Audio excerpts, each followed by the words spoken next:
사랑합니다. 하나님이 처음에 태초에 창조를 하시고 그리고 자신의 형상을 닮은 사람을 만드시죠. 아담을 먼저 만드시고 얼마 지나지 않아서 홀로 독처하는 것이 좋지 않아서 하와를 만드셔서 데려오십니다. 그래서 그때부터 이제 부부가 시작이 되죠. 그럼 그때 이제 하나님께서 처음에 아담에게 주셨던 말씀 중 하나가 창세기 1장 28절에 그 위대한 정말 유명한 그 말씀, 생육하고 번성해라, 땅에 충만하라, 땅을 정복하라. 이 구절은, 이 말씀은 진짜 그냥 쉽게 말하면 자녀를 많이 낳으라는 이야기입니다. 그냥 문자 그대로 생육하고 살고 번성해라, 자녀 많이 낳아라 라는 복을 주신 거거든요. 이게 태초의 첫 번째 인간에게 주신 하나님의 첫 번째 복이에요.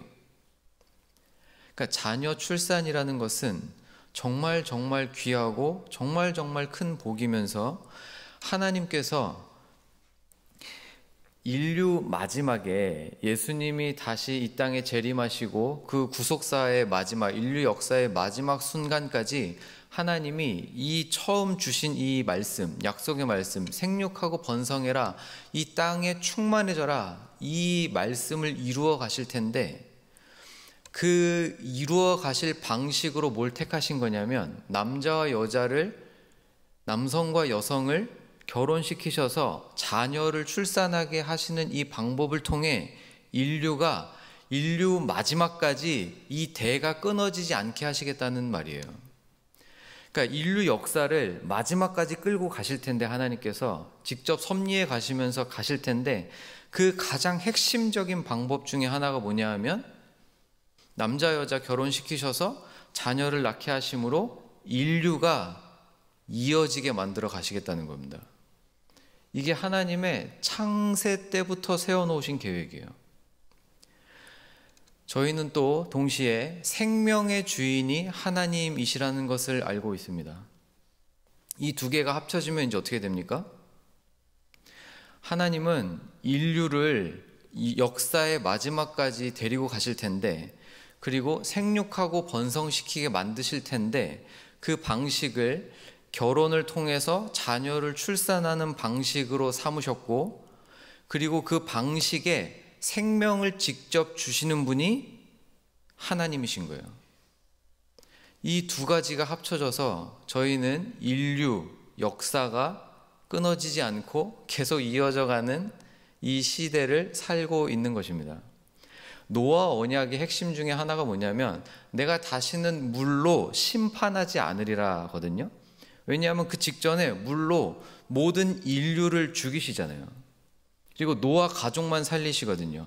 내가 다시는 이러한 심판을 행하지 않겠다라고 말한 그 이유 중에 또 하나 뭐냐면 이거 하시겠다는 거예요.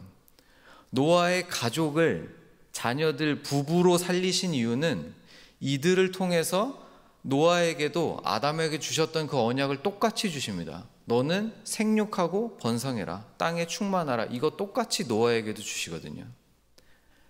하나님이 이 방식을 바꾸지 않으세요. 그리고 영원토록 바꾸지 않겠다. 예수님 다시 오셔서 인류 역사 마지막 때까지 내가 이거 바꾸지 않을 텐데, 그 증표로 뭘 보여주시는 겁니까? 그래서 무지개를 보여주시는 거예요. 언약이 언약, 절대 깨어지지 않을 언약. 그래서 결론이 어떻게 되냐면 자녀는 하나님이 주시는 가장 귀한 복이 되는 것입니다.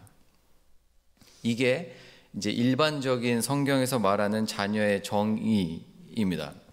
그러면 그 아담에게 주셨던 그 언약, 그리고 노아에게 주셨던 언약이 이제 아브라함에게로 넘어와요. 근데 아브라함에게 주시는 언약은 조금 바뀝니다.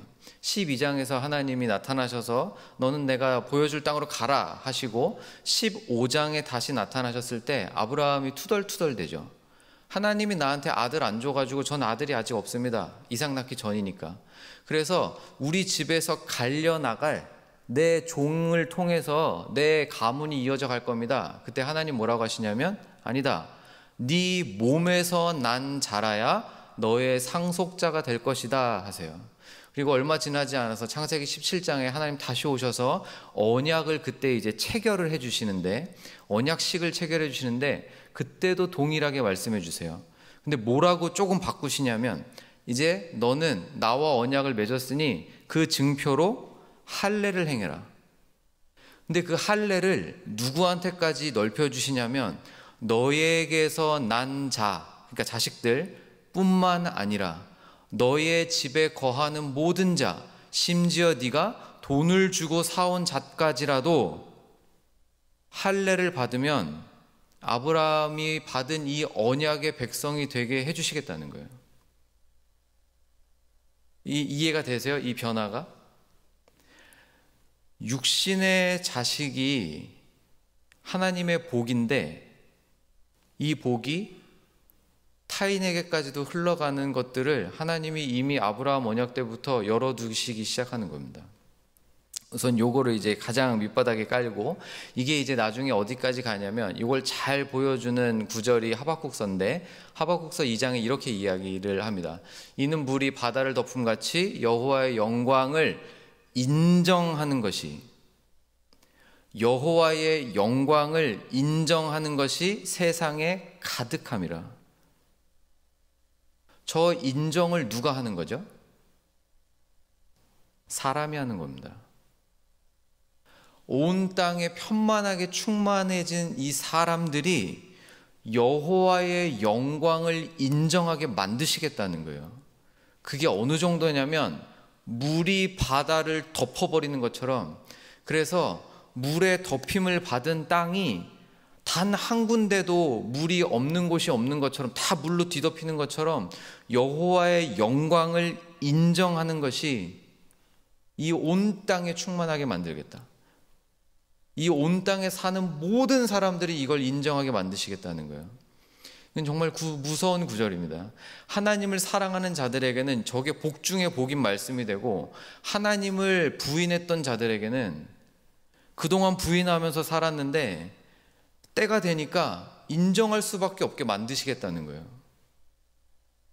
저게 하나님의 언약입니다. 이게 이제 자녀에게 얽혀져 있는 언약들의 내용이고, 그러면 이제 조금 더 들어와서 부모와, 오늘 설교 말씀의 제목이 관계인데, 부모의 입장에서 자녀와의 관계를 볼 겁니다. 부모의 시각에서. 우선 에베소서 6장 말씀을 볼 텐데 1절에 이렇게 시작을 합니다. 자녀들아, 주 안에서 너희 부모에게 순종해라. 이것이 옳다라고 하나님이 성경에 적으세요. 자녀들아, 부모에게 순종해라입니다. 부모에게 순종이요. 근데 이걸 뒤집으면 이렇게 되는 겁니다. 자녀가 부모에게 뭘 순종하죠? 부모의 뜻에 순종하는 겁니다. 부모의 뜻에 순종하는 거예요. 그리고 그것이 옳은 겁니다.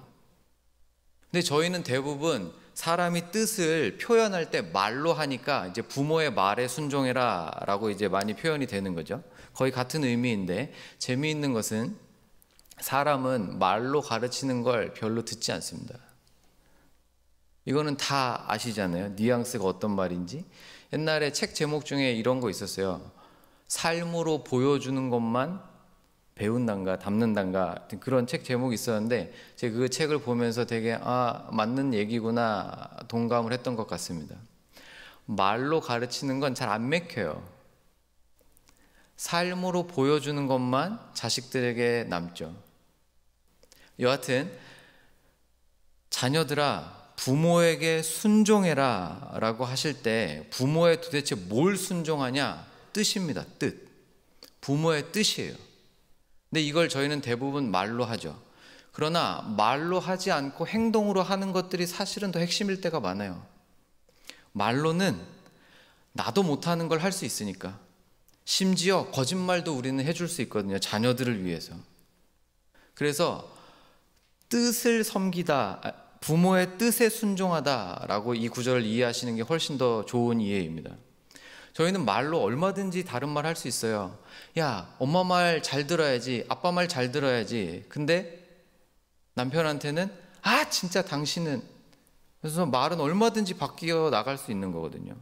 그럼 자녀들은 그걸 아래에서 지켜보면서 엄마가 말로는 아빠 말에 순종해야지, 아빠 말 잘 들어야지 라고 하지만 아빠를 혼내는 거 보니 아빠 말은 아니구나 가 자동으로 탑재가 되는 겁니다.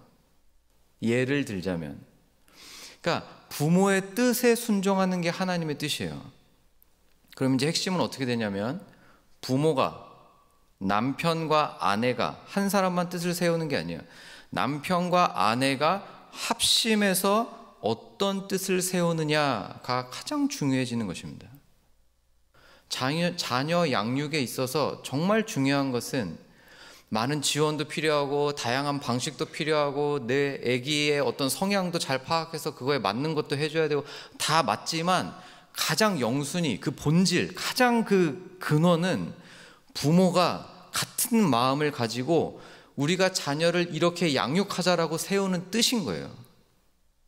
그리고 그 뜻에 자녀는 예수 안에서 순종하는 것이 옳은 것입니다. 이게 하나님의 말씀이에요. 그리고 두 번째 구절은 6장 4절인데 또 이렇게 말합니다. 화자가 이제 바뀌어요. 주어가 바뀌어서 또 아비들아 너희 자녀를 노엽게 하지 말고 오직 주의 교훈과 훈계로 양육해라 라고 나와요. 저기서 재미있는 변화가 뭐냐면, 그 바로 전 1절에서는 자녀들아 너희 부모에게 순종해라입니다. 부모에게. 근데 양육해라 라고 하는 구절에는 너희 부모들아 자녀를 노엽게 하지 말고 말씀과 훈계로 양육해라가 아니고 아비들아 라고 나와요. 엄마가 빠져요. 이게 무슨 의미입니까? 그냥 결론만, 책임을 남편이 진다는 겁니다. 분명히 말씀드립니다. 성경에 나와 있기 때문에 자녀의 신앙교육의 책임은 아버지에게 있습니다. 여기서 그렇게 말하니까 아비들아 주의 교훈과 훈계로 자녀를 양육해라. 당연히 같이 하죠. 당연히 엄마와 아빠가 같이 하는 겁니다. 뜻을 함께 세우니까. 그러나 그 책임을 누구한테 하나님이 물으십니까? 남편한테 묻는 거예요. 아버지가 책임지는 겁니다. 이게 하나님이 저희를 대하시는 방식이세요. 이게 되기 때문에 예수 그리스도 한 분이 온전히 완전한 제사를 이루심으로 우리가 구원을 받는 겁니다. 하나님이 우리를 이렇게 봐주시기 때문에 이스라엘 백성이 출애굽한 뒤에 몇 달 지나지 않아서 금송아지 만들어 놓고 이게 하나님입니다 별 난리를 다칠 때 모세가 그거 부셔버리고 나와가지고 날마다 무릎 꿇고 기도할 때 하나님이 그 기도를 들으시고 이스라엘을 용서하시는 거예요. 아담과 하와가 똑같이 선악과를 따먹었지만, 하와가 먼저 먹었지만 그 책임을 누구한테 물으십니까? 아담한테 찾아오셔서 물으시는 거예요. 이게 하나님이 가정을 대하시는 방식이세요.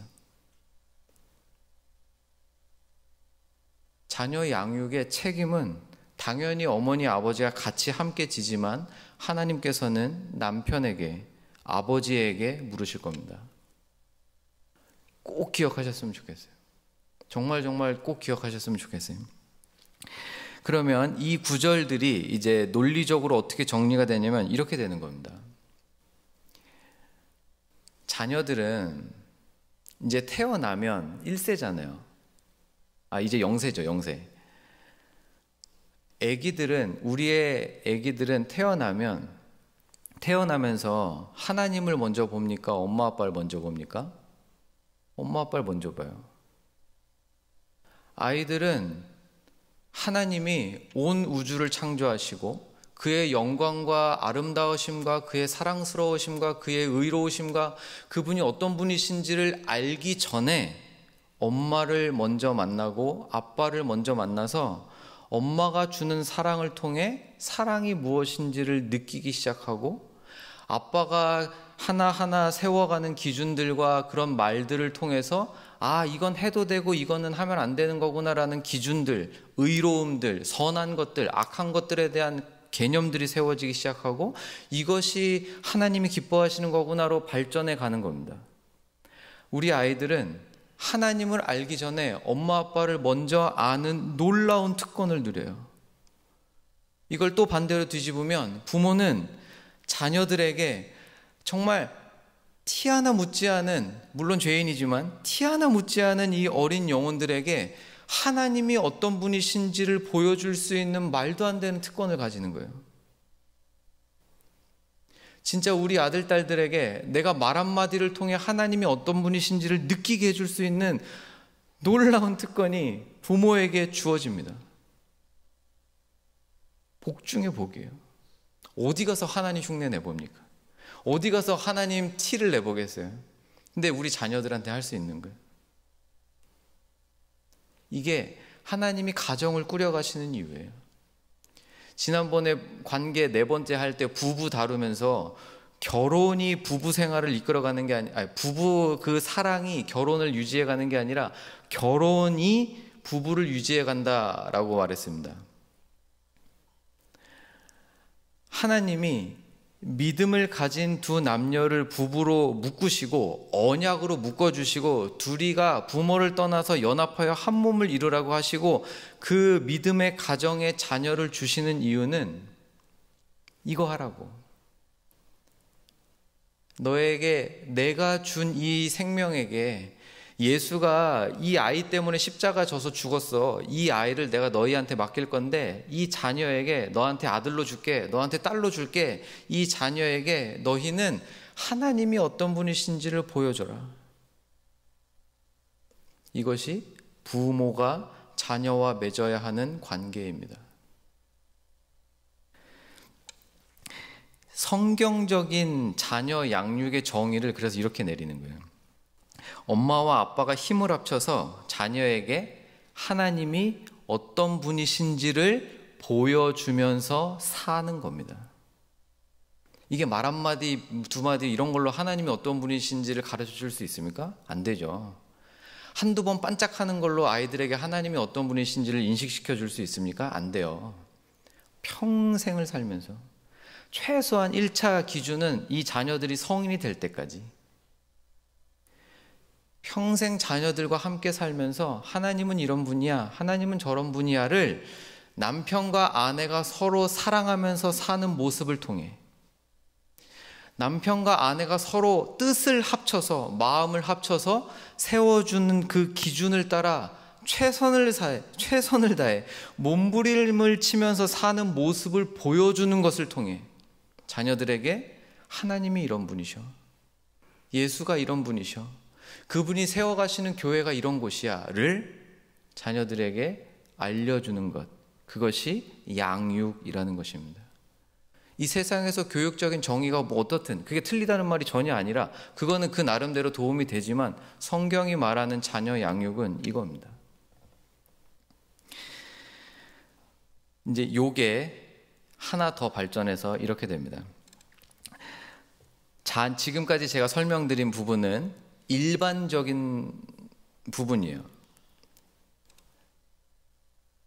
그냥 직설적으로 자녀를 못 낳는 가정도 있고 또 홀로 사시는 분들도 계시고 다양한 형태들이 많이 있습니다. 가정의 형태들이. 우선 바울이 뭐라고 하냐면 고린도전서 7장에서 이렇게 이야기를 합니다. 처녀에 대하여는 내가 주께 받은 계명이 없으되 주의 자비하심을 받아서 충성스러운 자가 된 내가 의견을 말하노니, 진짜 조심스럽게 표현하는 거예요, 저거. 그러면서 26절에 내 생각에는 이것이 좋으니 곧 임박한 환난으로 말미암아 사람이 그냥 지내는 게 더 좋다. 이거 처녀에게 하는 말이에요. 결혼 안 하는 것도 좋다. 38절에 그러므로 결혼하는 자도 잘하거니와 결혼하지 아니하는 자는 더 잘하는 거다라고까지도 이야기를 해줍니다.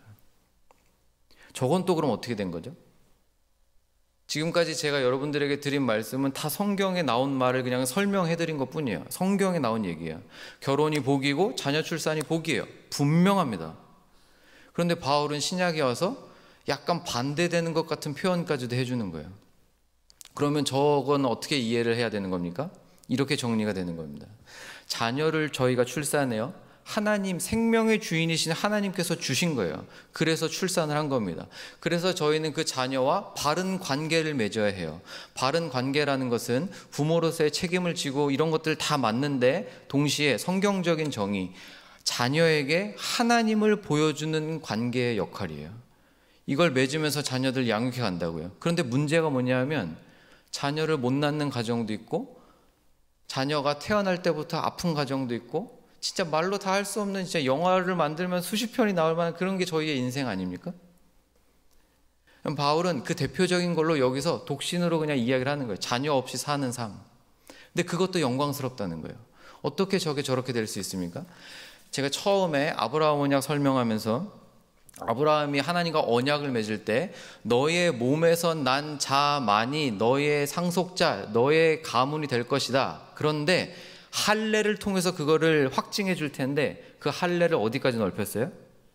네가 돈 주고 사온 사람까지, 종까지도, 그 당시에 사람 취급 못 받던 종까지도 할례를 받으면 내가 아브라함의 언약의 자손으로 인정해 줄게 라고 넓혀 놓으셨다고요. 이걸 신약으로 와서 설명하면 이렇게 되는 겁니다. 자녀 출산은 복이 분명합니다. 그런데 더 중요한 것은 예수님 몇 번이나 말씀하셨어요. 복음서에서 영적인 자녀를 낳는 것이 진짜 복이 되게 됩니다. 바울이 이걸 로마서에서 어떻게 표현하냐면, 로마서 6장 7절에 또한 아브라함의 씨가 다 그의 자녀가 아니라 오직 이삭으로부터 난 자야 내 씨라 불리라 하셨으니, 그런데 8절에 곧 육신의 자녀가 하나님의 자녀가 아니요 오직 약속의 자녀가 씨로 여기심을 받느니라. 많은 경우, 일반적인 경우 자녀를 출산하고, 가정이 자녀를 출산하고 이 자녀를 하나님의 영적인 자녀로 키우는 것은 함께 가는 겁니다. 그래서 저희는 저희의 자녀들을 그렇게 양육하는 거예요. 그런데 아주 특수한 경우들, 또 많은 경우들, 특히 바울이 표현하는 이런 경우들, 독신으로 살거나 자녀가 없는 가정이거나 또 다른 수많은 경우들에, 그럼 그 가정은 복을 못 받는 가정이냐? 그럼 무슨 그 가정은 저주받은 가정이냐? 전혀 아니고 육신의 자녀가 복이 분명하지만 그것보다 더 큰 복은, 저희에게 육신의 자녀를 주시는 그 이유의 가장 궁극은 뭐냐 하면, 그 자녀를 믿음의 가정에 맡겼으니 그 가정, 그 자녀에게 뭐 심어줘라? 믿음 심어줘라잖아요. 자녀가 없는 가정에도 영적인 자녀를 낳을 수 있는 이 축복의 통로를 하나님이 열어두시는 거예요. 그래서 바울이 고린도 교인들에게 뭐라고 쓰냐면, 내가 너희를 복음으로 낳았다라고 표현해요. 너네는 내 자식이라고 표현한다. 실제로 예수님이 십자가에 못 박혔을 때 요한한테 뭐라고 합니까? 자기 엄마 마리아를 보고 이제부터 네 엄마다라고 얘기하신다고요. 그러니까 예수님이 하신 말씀 중에 또 천국에 가면 부부가 없어요. 그렇게 귀한 이 부부, 하나님이 직접 묶어주시는 부부, 인류 역사의 마지막까지 끌고 가실 이 놀라운 계획들과 영광스러움들이 천국에 가면 사라진다고요. 그거 귀한 거 맞는데, 복이 맞는데, 그것보다도 훨씬 더 귀한 복이 있기 때문에 이 땅에서 사는 동안 저 천국에서 살아야 할 삶의 그림자들 잠깐 맛보여 주시는 것만으로도 너무 귀하지만, 근데 진짜 천국에 가면 이게 사라지는 거예요. 천국에 가면 자녀도 사라집니다. 이해되십니까? 이 구절이? 이 말씀이 이해되세요? 이 땅에 사는 동안 하나님이 저희에게 이거 원하시는 거예요. 자녀와 어떤 관계를 맺고 살고 계십니까? 이 말씀들이 기억이 나셨으면 좋겠어요. 하나님이 저희에게 아들, 딸을 주시는 이유, 그리고 혹시, 정말 혹시 안 주시는 이유, 그리고 정말 혹시 가슴 아픈 그 사연들, 저희는 다 이해할 수 없습니다. 일반적인 정의에서 하나님이 자녀들과 맺기를 원하시는 관계는 이런 거예요. 오늘 저희가 읽은 본문이 시편 127편인데 이제 본문에 들어가네요. 3절에 이렇게 됩니다. 보라, 자식들은 여호와의 기업이요 태의 열매는 그의 상급이로다. 맞아요. 다른 걸로는 누릴 수 없는 복 중의 복이죠. 그런데 4절 5절에 이렇게 나옵니다. 젊은 자의 자녀들은 장사의 수중에 잡힌, 손에 잡힌 화살들 같아서, 5절, 이것이 그의 화살통에 가득한 자는 복되도다. 이게 문자 그대로 자녀 많으면 복되다는 겁니다. 근데 이유가 있죠. 왜요? 제가 이번에 캄보디아 단기봉사 갔다 왔을 때 수중 마을에 갔던 거잖아요. 세금 낼 돈 없어서 사는 사람들, 물 위에서 자녀들을 많이 낳아요. 근데 그 자녀들을 왜 많이 낳냐면 노동력으로 써야 되기 때문에 낳아요, 실제로. 지금 이게 그런 구절일 거 아니죠. 그런 구절 아닙니다. 장사의 손에 잡힌 화살들이 많으면 많을수록 좋은 건데, 그 의미가 뭐냐면 5절 끝에 이렇게 설명합니다. 자녀들이 많은데 그들이 성문에서 그들의 원수와 담판을 지어야 될 때가 오는데, 엄마 아빠가 성문에 서서, 그 고대에 재판이 이루어졌던 장소거든요. 그러니까 모든 사람들한테 공개적으로 다 드러내놓고 이제 시시비비를 가리는 거예요. 그때 원수와 이 대적을 져야 되는데, 성문에서 원수를 만날 때 이 자녀들이 어떻게 하냐면 원수와 담판할 때 엄마 아빠가 수치를 당하지 않게 해준대요. 자녀가 많아가지고 뒤에 쫙 써서 막 이렇게 버티고 있는 그런 의미라기보다는, 내가 이 땅에서 삶을 어떻게 살든지, 세상의 평가가 어떻든지 그건 다 두 번째, 세 번째, 네 번째고, 원수가 왔을 때, 이놈의 사탄이 왔을 때 네 인생 좀 한번 보자. 네 어떻게 살았냐? 네 자녀 잘 키웠어? 이거 말하겠다는 거예요. 네가 어떻게 살았길래? 네 이 땅 살 때 돈 많이 벌어봤냐? 이런 거 안 묻고 조롱을 하고 막 뭐라 할 텐데, 뭘 묻냐면 네 자녀 어떻게 했어? 이거 묻겠다는 거예요. 근데 그때 믿음으로 키운 자녀들이 쫙 서서 엄마 아빠를 원수에게 부끄럽지 않게 만들어 주겠다는 거예요. 부모가 마음을 합쳐서 자녀를 최선을 다해, 힘을 다해 하나님의 자녀로 양육하면, 그 자녀들이 컸을 때, 장성했을 때, 사탄이 부모에게 와서 해코지를 하고 막 할 때, 하나님 앞에 바로선, 이 신앙 바로선 자녀들이 부모가 수치를 당하지 않게 하겠다는 거예요. 이게 가정에게 주시는 복입니다. 사랑하는 성도 여러분, 하나님이 저와 여러분의 가정에게 원하시는 것은 그냥 요만한 게 아니에요. 그냥 남들이 사는 것처럼 평범하게 살다가 가는 거, 그것도 뭐 엄청난 복이지만, 하나님은 저와 여러분의 가정에 영광스러운 것들을 원하십니다. 저와 여러분의 가정에 정말 귀한 것들, 아름다운 것들을 원하세요. 근데 그것들은 이 세상의 방식으로 얻어낼 수가 없는 것들이에요. 가정에서만 누릴 수 있는 것이 있습니다. 믿음의 가정에서만 할 수 있는 게 있어요. 우리의 자녀를, 그리고 영적인 자녀들을 낳아서 하나님 앞에 올려드리는 것. 성경에서는 면류관이라는 표현들이 많이 나오는데, 그 면류관은 절반 이상이 사람을 의미합니다. 우리의 면류관은 업적, 뭐 많이 세워놓은 거, 그런 거는 진짜 아닙니다. 그건 진짜 아니고, 저희가 하나님 앞에 내어드릴 면류관 중에 거의 대부분은 사람이에요. 교회는 건물입니까? 사람입니까? 사람이잖아요. 가정은 동호수입니까?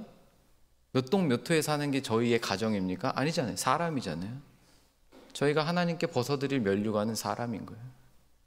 그 중에서도 우리에게 책임을 맡기신 자는 자녀입니다. 이게 부모가 자녀와 맺어야 하는 관계입니다. 말씀을 정리해 볼까요? 사랑하는 여러분, 저희도 원수와 성문에서 만나는 날이 있습니다. 사탄이 누구를 조종을 하든 뭐 사건을 만들든 돈 문제를 벌이든 하여튼 그래서 다 드러나는 걸로 뭔가를 인생에서 한번 빵 터트릴 때가 있어요. 그럴 때 저희를 부끄럽지 않게 하는 거는 돈이 아니고 명예가 아니고 그런 거는 한 방입니다. 우리 엄마 틀리지 않았어. 우리 아빠는 틀리지 않았어. 나 전도한 권사님 틀리지 않았어. 나한테 복음을 전해준 집사님 틀리지 않았어. 우리의 자녀들이, 우리의 영적인 자녀들이 우리를 원수 앞에서 수치를 당하지 않게 만듭니다. 이러한 복을 누리는 저와 여러분이 되었으면 좋겠습니다.